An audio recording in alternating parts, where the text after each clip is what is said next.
Mientras los entes de control investigan organizaciones de derechos humanos y de víctimas, en lúgubres marchas de rostros desaparecidos señalan a la política de seguridad democrática del gobierno como la causa de la muerte de sus seres queridos. Que el gobierno no siga pagando a los militares para que sigan matando gente inocente. En los campos, en toda Colombia, se está derramando sangre de gente inocente. Estamos hablando de que en Colombia la fuerza pública asesina una persona diaria. Es decir, que en Colombia un campesino, un comerciante, un líder comunitario es asesinado y presentado como muerto en combate. Un Estado y un gobierno que pone todo el énfasis en que para ganar el conflicto armado, para ganar, usando su lenguaje, la lucha antiterrorista, vale todo. Es necesario mostrar resultados, es necesario poner a los militares en tensión para que produzcan esos resultados. Es en ese contexto de esa política en concreto y la mentalidad que genera que es posible que se desarrolle de una manera masiva este tipo de ejecuciones.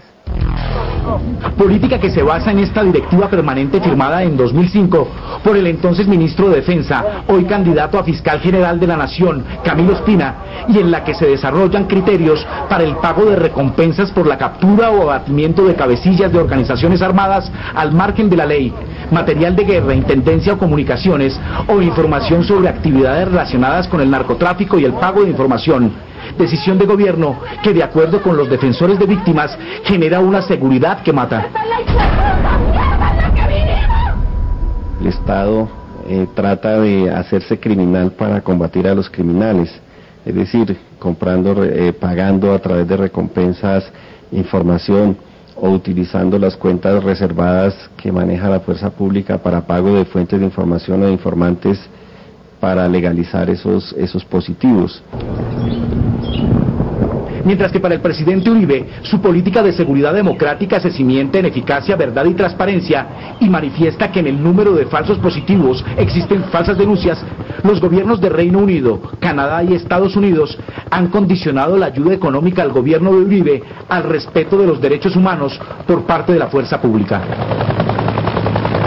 Y la reacción coyuntural, tardía que ha tenido el gobierno nacional y los organismos competentes se ha dado por presión internacional y no porque haya reconocimiento de que estos crímenes son muy graves. Hasta que la comunidad internacional no le ponga límite, por lo menos, a que sus recursos no sean invertidos para asesinar nuestros jóvenes, esa práctica va a seguir. Mi hijo no sabía leer ni escribir, no conocía el dinero, no conocía nada y lo nombraron como jefe de una organización. Es que ni siquiera les dieron tiempo de llegar allá y tomarse una gaseosa o algo, inmediatamente los mataron. Por denuncias como esta, el relator para ejecuciones extrajudiciales de Naciones Unidas visitó el país. Luego de 10 días de reuniones con víctimas, funcionarios del gobierno y organizaciones de derechos humanos, ratificó lo que el país conocía y el gobierno no había aceptado. Aunque las matanzas de Soacha fueron flagrantes y obscenas, mis investigaciones demuestran que son simplemente la punta del iceberg. He entrevistado a testigos y a supervivientes que describieron matanzas muy similares en los departamentos de Antioquia, Arauca, Valle del Cauca, Casanare, Cesar, Córdoba, Huila, Meta, Norte de Santander, Putumayo, Santander, Sucre y Bichada. Una cantidad importante de unidades militares estaban involucradas en estas muertes.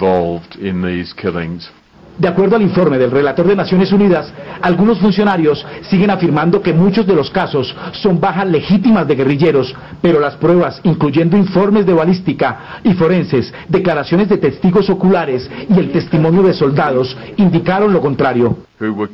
Entre los peligrosos guerrilleros que fueron dados de baja, hay adolescentes de 16 y 17 años. Un hombre joven con una edad mental de 9 años, un padre de familia abnegado, cuyos 2 cuñados están en servicio militar activo, y un joven soldado de licencia por vacaciones que visitaba a su familia.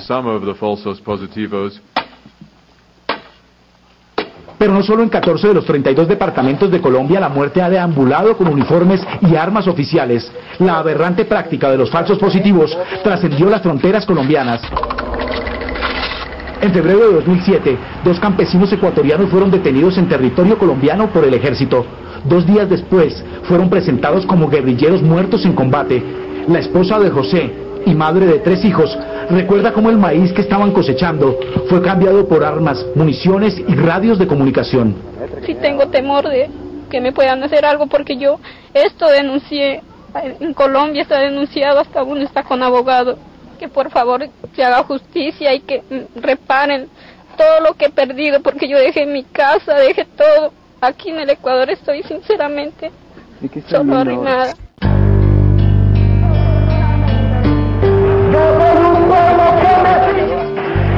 La curiosidad de un policía en la lucha por construir un mundo nuevo, un hombre nuevo.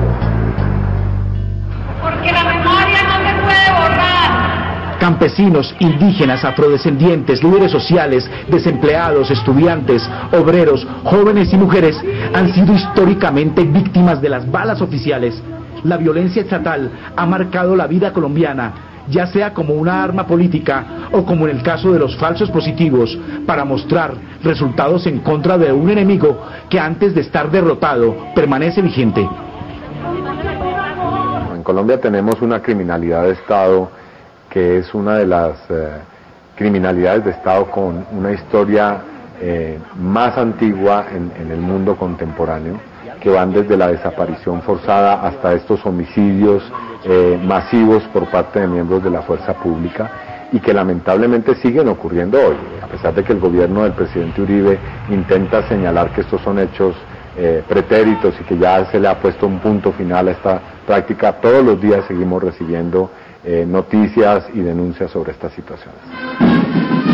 Por su parte, los mandos militares colombianos consideran que los 426 uniformados que han sido detenidos por las ejecuciones arbitrarias representan casos aislados de manzanas podridas que han sido aprovechados por organizaciones de derechos humanos para ensuciar con falsas denuncias el nombre de unas fuerzas armadas que en los 7 años de gobiernos de Álvaro Uribe han pasado de 200 a 420.000 efectivos y en las que se invierte más de $1 millón diarios. Cuando ha habido casos en los cuales hay unas conductas que sean impropias de aquellos hombres de honor, se ha procedido con toda la energía y la diligencia, pero que también ha acusado el señor presidente que tengamos cuidado de aquellas organizaciones que están haciendo falsas imputaciones. Tenemos registrado aproximadamente 669 casos. Según estudios de organizaciones de derechos humanos, existen por lo menos 1.500 casos de falsos positivos que no están siendo investigados por los entes de control. Que las autoridades judiciales y también las autoridades disciplinarias en cabeza de la Procuraduría General establezcan qué es lo que está ocurriendo, se haga un levantamiento de información que nos permita establecer en realidad cuál es la magnitud del problema, de qué número de falsos positivos o ejecuciones arbitrarias estamos hablando. En el solo periodo del presidente Uribe hasta diciembre del 2007, estamos hablando de 1.122 ejecuciones extrajudiciales, de las que se conocen, pero es que hay un subregistro. La gente tiene miedo de denunciar, de decir que X o Y guarnición militar le asesinó a su hijo y se lo hizo pasar como muerto en combate. Además del subregistro, del miedo a la denuncia, y pese a que la justicia ordinaria investiga a los militares comprometidos en las ejecuciones arbitrarias, los abogados de las víctimas ven como la justicia penal militar, que no debe conocer estos casos por ser graves violaciones a los derechos humanos y al derecho internacional humanitario, ha desconocido los derechos de sus defendidos, que han sido amenazados e intimidados luego de denunciar los crímenes. Pedimos justicia a las madres de Soacha por los falsos positivos. Bueno, la justicia penal militar, que solo podemos denominar la justicia penal, siendo muy generoso, para lo único que ha servido es para encubrir y dilatar aún más las actuaciones. Por eso esperamos que con toda la presión internacional que ha habido y la disponibilidad y disposición que han mostrado algunos funcionarios judiciales, estos casos sean impulsados de manera inmediata.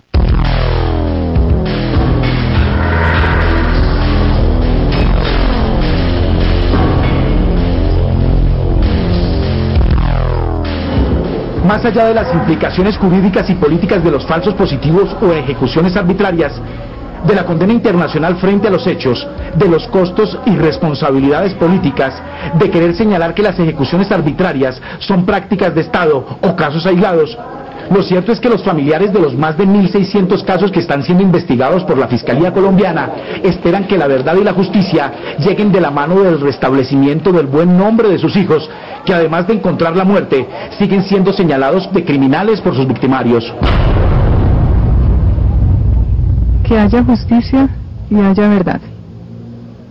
Que todo el país conozca los verdaderos hechos que envuelven la desaparición y muerte de mi hijo. Justicia y respeto para su hijo, que Flor también reclama cada vez que visita la tumba de Elkin y Joaquín, quienes, de acuerdo a lo dicho por los abogados de los militares, fueron asesinados por ser peligrosos guerrilleros fabricantes